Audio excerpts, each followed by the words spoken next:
Forbes calls it a cyber apocalypse. Security intelligence refers to it as a cyberstorm.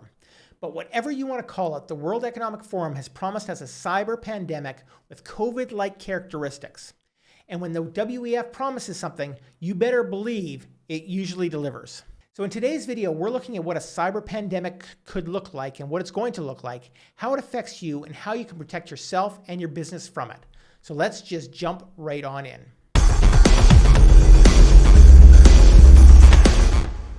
Welcome back to Renegade News. I'm your host, Glenn Kowalski. Every week on this channel, we discuss the latest news, strategies, and tactics for building a cancer-proof business, breaking free from the system, and living anywhere in the world that you want.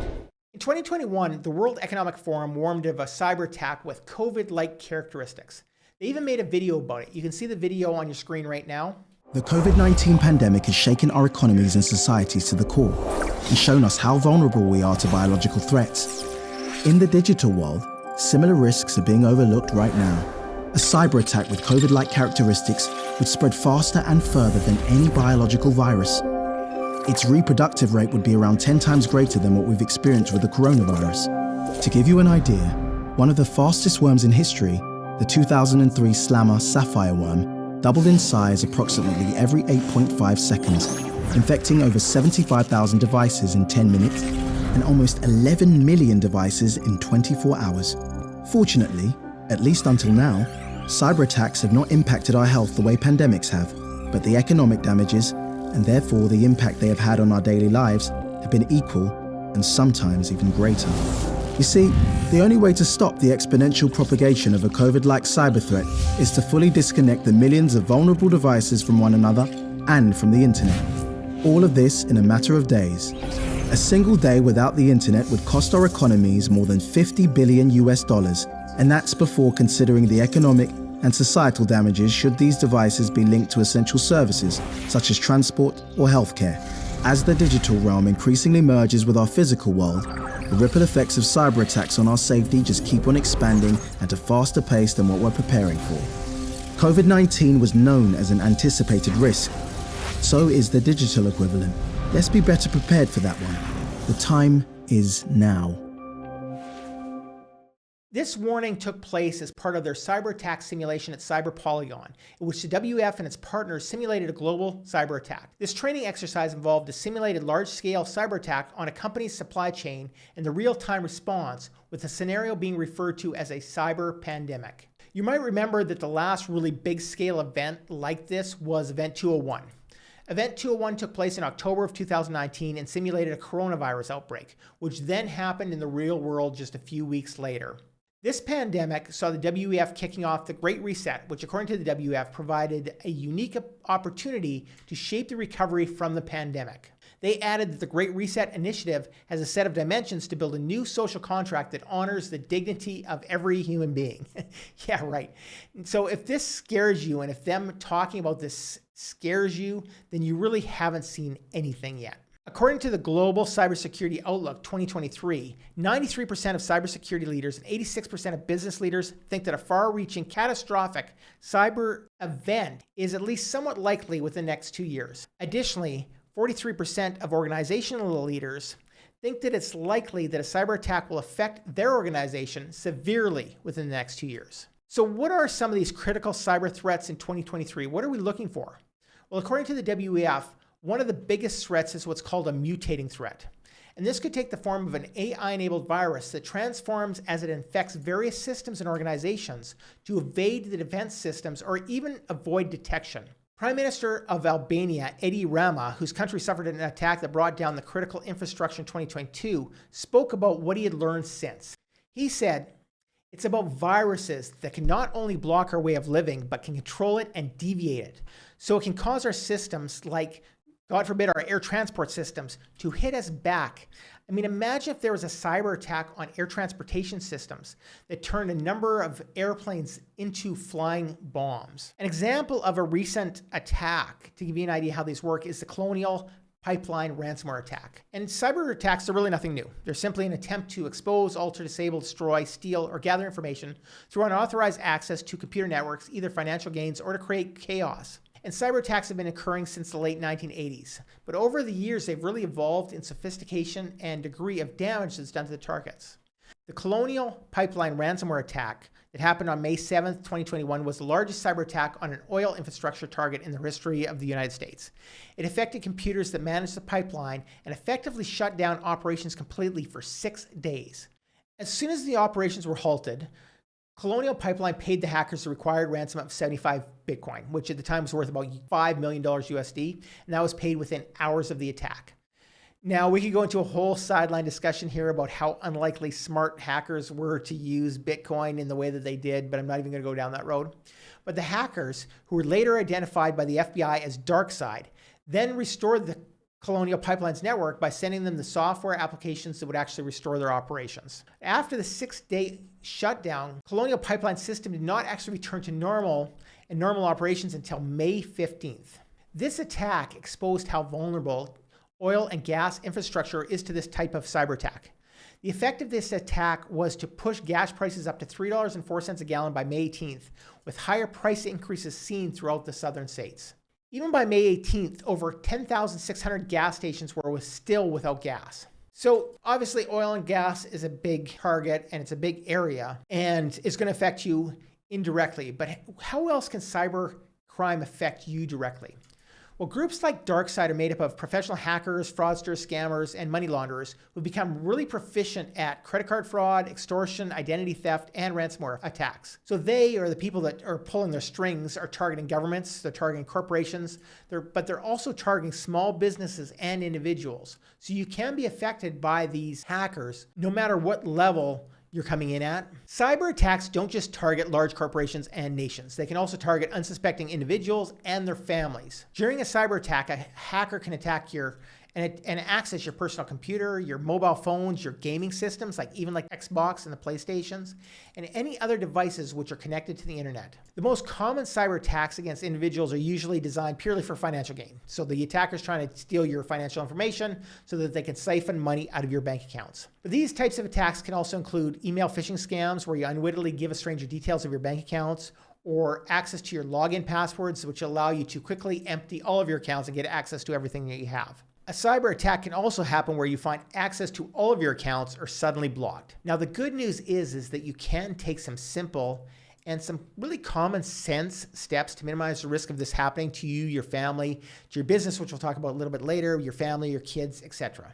And first of all, you have to start out by protecting and strengthening your home and your home office Wi-Fi network. When you set up your home Wi-Fi service the first time, most internet providers give you a preset password, which may not be easy to guess, but is available in a list somewhere. So you want to change that immediately if possible. You can also use a really good VPN to protect your home network, although look into these a lot because some of them will make your network sluggish and perform properly and poorly. And also, as we talk about in another video, some of them can actually expose your information to governments, and in some cases could be used, if certain legislation passed, could actually be used illegally. You should also look at your ISP instruction manual or talk to your provider to see if you can configure your router even further, and make sure that you set up the Wi-Fi protected access to WPA2 and advanced encryption standard, the AES, because setting that is the strongest encryption that's available. You can also hide your router's SSID name, which makes your network completely invisible to your neighbors, who will instead see hidden network on the list of available networks. And that just adds an extra level of protection for you and your family. But internet security goes beyond just setting up your router. And internet security for your kids is not just about getting your system and your data hacked. It's also about protecting them from online predators. Kids younger than 10 have been targeted by pedophiles in harmless-looking games like Roblox. So if you have really young children, keep their computers and devices in a common part of your family home where you can monitor their activity, especially if they're under 12. Now, preteens and teens are probably not going to tolerate that loss of privacy.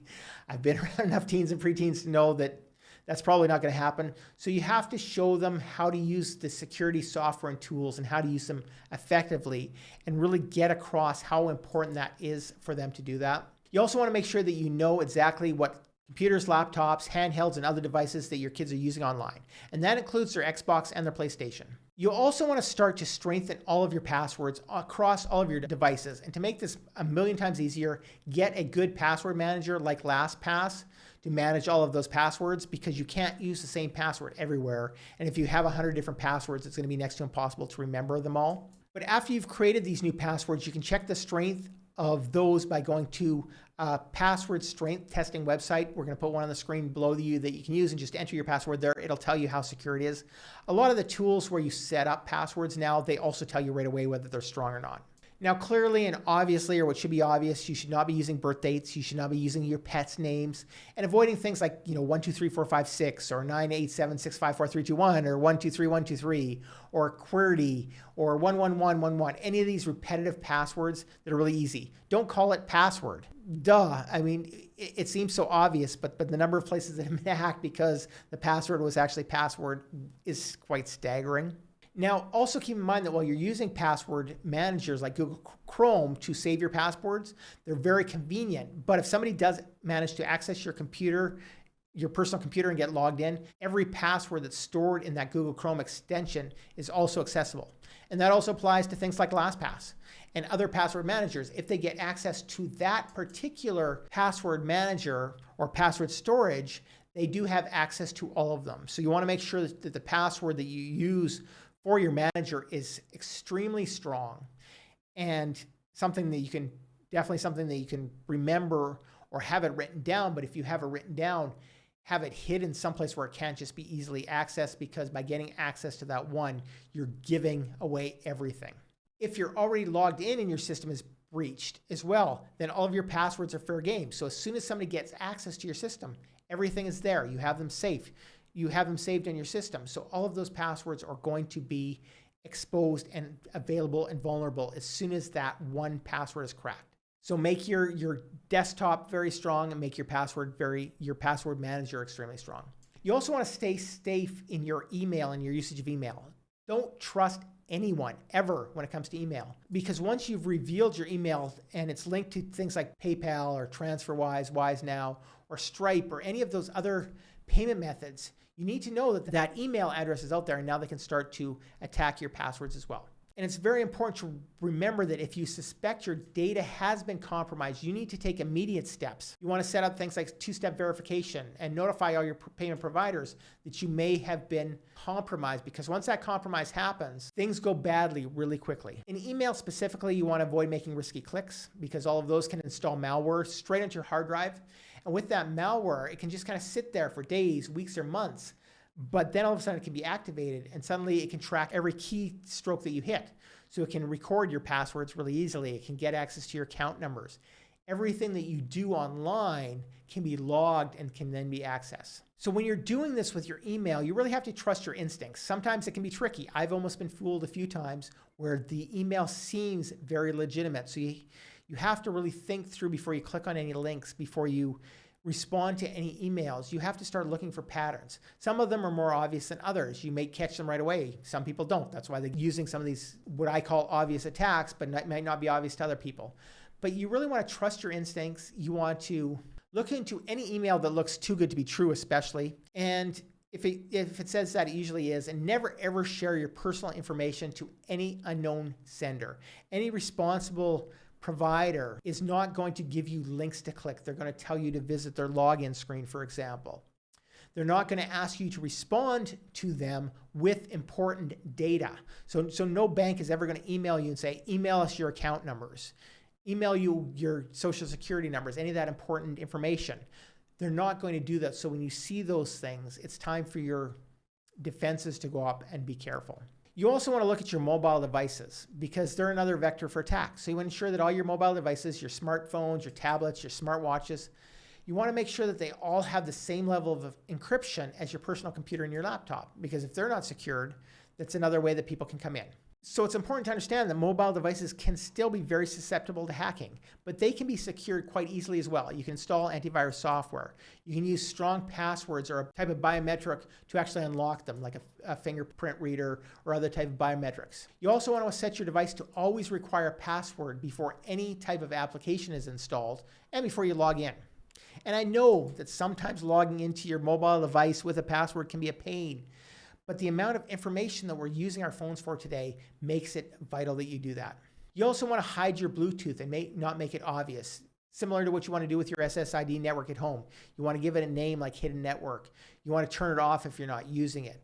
And just make it not so easy to find and access. You also want to disable automatic connections to other networks. And this is something that's really common where you have your telephone set up or your mobile device, whether it's your phone or your iPad, set up to automatically connect to whatever networks you happen to be close to. And this is super convenient because, you just walk in, there's Wi-Fi, you automatically connect and you're ready to go. And you have the password saved for that. But if that's set up, you can walk into a Wi-Fi area where there is no password set up so that you automatically connect. Now, all of a sudden you've automatically connected. You don't even know that you've connected. And you're now accessible. You're now on that network, which you should still be protected if you're set up properly, but it opens up another attack vector that you may not even know is open. So by disabling that so that you have to knowingly connect every time, you're just avoiding one big vector for attacks. Some of the other steps that you can take are to really only share your personal information on really secure sites. You want to make sure that all the sites you're visiting are using HTTPS, not HTTP prefixes. You want to avoid sites that give you invalid certificates and invalid certificate warnings. Don't ignore those warnings. They're there to protect you. You also want to make sure that you're running the best antivirus software for both your network and for your individual laptops and all of your devices. You should make sure that all of your computer files and data are routinely backed up and stored in encrypted files or using an encrypted file storage device. When you move to your business, there's a whole new level of importance to controlling your access. So there are really 3 important steps that every organization should take to start building up their cyber resilience. First of all, you have to secure the core. You have to ensure that the security and resilience is built into every aspect of your organization, not simply confined to running checks on some incoming emails. You need to look at every aspect of your security. And that equates to ensuring that the cybersecurity is on the agenda from the boardroom to the shop floor, and not something that's only discussed within the IT department, as has traditionally been the case in many companies. I worked at Microsoft in the past, and security was always a big part, but I remember that it really got more secure the longer we were there. Like in the early days, I don't think they focused on it quite as much as they did later on because these cybersecurity attacks became more prevalent. And it became important to realize that even a lower level employee in a shop or in a position that doesn't necessarily have direct access to important areas, even they can be exposed, and those being exposed can open up higher and higher levels of breach. So everybody within the organization has to be on board with that security. You also want to bulk up your in-house cybersecurity skills and the people who are in charge of the security within your organization. You need to address the fact that there's this skill shortage of cybersecurity within that domain. Not a lot of people know about it. And not every company can afford to hire an expert, which means you need to find experts from within. Maybe it's somebody who's already really smart on computers who can take some extra classes in cybersecurity that you could sponsor. You can read some extra books. You can be put in charge of the cybersecurity within your business. And this also means utilizing automation wherever possible. So that frees up the professionals to focus on human challenges, things like spreading awareness of the dangers of phishing and phishing attacks, the importance of having good password practices that we talked about earlier, understanding the behavioral changes that attackers will be taking advantage of in the near future.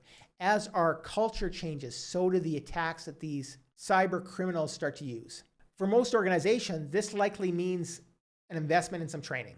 You also have to recognize that cyber resilience equals business resilience. You have to think of cyber the same as financial performance or any other aspect of your business, including your monthly business review. For example, talk about the number of cyber threats that are currently being detected. I worked with a lot of online marketers who were in the freedom space. That's a big space for us, and a lot of people don't like freedom. So we see a lot of attacks, and a lot of the attacks are basic, and we have measures to control and block those attacks and make sure that they never become a problem. But we still measure the number of attempts that are happening because that gives us a readout and a metric on just how big of a vector it is, because certain areas will become more of a target. And by knowing that certain things are targeted more, we know where we have to strengthen up our security. You also want to look at your own culture, your own processes, and what has to change. And your entire C-suite has to understand that, because that's the only way that you're going to be able to get your people on board to understand that as well. Exactly what the danger could be of a catastrophic attack, as described in the WEF report, is really difficult to predict. But the fact is, with so much of our business and private lives conducted online, they could really be practically unlimited. But it's certainly worth remembering that the vast majority of attacks could be thwarted by individuals taking sensible precautions and encouraging others that we work with or come into contact with to do the same. The WEF and other globalist power structures are trying to position themselves as the only protection that we have against a cyber war, pandemics, economic collapse, etc. But we already know that 9 times out of 10, they cause more problems than they solve. So that makes you responsible for making yourself and your business cancel-proof. So subscribe to Renegade News right now, where every week we discuss topics like running a cancel-proof business, using cryptocurrency, making your lifestyle uncancelable, and making a bigger impact. And also make sure that you check out the video you see on the screen right now for our latest upload. I'm Glenn Kowalski from Renegade News, and I'll see you over there.